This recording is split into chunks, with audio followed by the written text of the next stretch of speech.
The emperor's new consort had arrived, and with her, an oppressive silence. The imperial palace buzzed with activity. Servants scurried, musicians tuned their instruments, and maids polished the floors until they gleamed.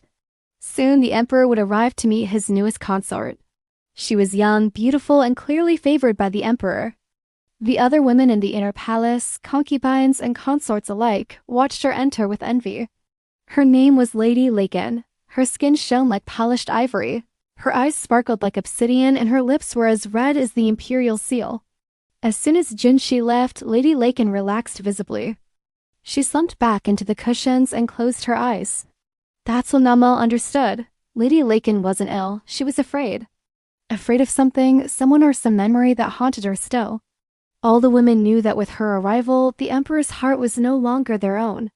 She began testing small things, different spices in the same dish, 2 different kinds of pears. She removed all male attendants from Lady Laken's pavilion, keeping only female servants. Because someone had brought her to the inner palace, knowing that silence would hide everything. Silence? What was she hiding? From the moment Lady Laken stepped into the palace until now, she'd been silent, hiding behind her silence. But Mama was determined to help her find her voice. Because sometimes all it takes is a little understanding to make someone whole again. She adjusted the lighting to be softer, dimmer. She rearranged the furniture to block off the view of the courtyard where men practiced martial arts. Most importantly, she kept Lady Laken informed of everyone who entered her presence so she could prepare herself. Slowly, her mistress began to eat more, sleep better, and speak sometimes.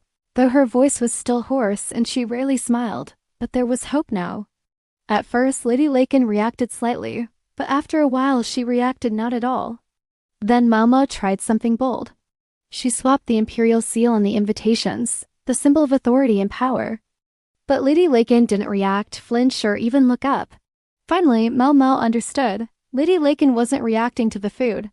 She was reacting to the setting, to people, especially men. Her mistress flinched at the entrance of Jinshi, one of the emperor's 6 advisors, who was visiting the pavilion. She had thought she'd imagined it, except she noticed something else. Lady Laken's grip on the teacup had tightened and her breathing had become shallow. Suddenly, she remembered the rumors about the new consort being mute. Could this be true? Jinshi must have noticed her reaction because he asked, "Is everything all right?" His eyes were sharp, keen, taking in every detail. Lady Laken forced a smile, but it faltered before it reached her eyes. "I'm fine," she said, her voice hoarse from disuse. But despite her beauty and youth, there was something not quite right about Lady Laken.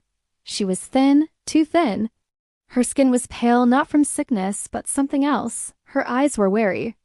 Day after day, Mama watched as her mistress ate little, slept less, and spoke not at all.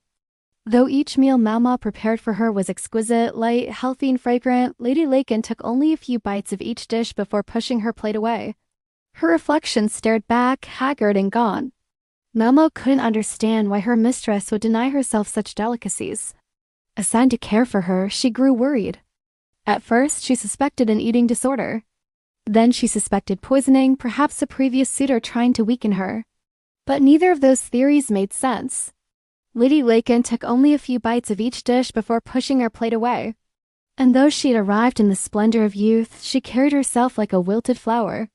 She barely spoke, and when she did, it was only to answer questions directly. She didn't laugh or cry. She didn't gossip or scheme. She was like a ghost haunting the palace halls. Mama was assigned to serve Lady Laken directly. She found the consort's behavior peculiar.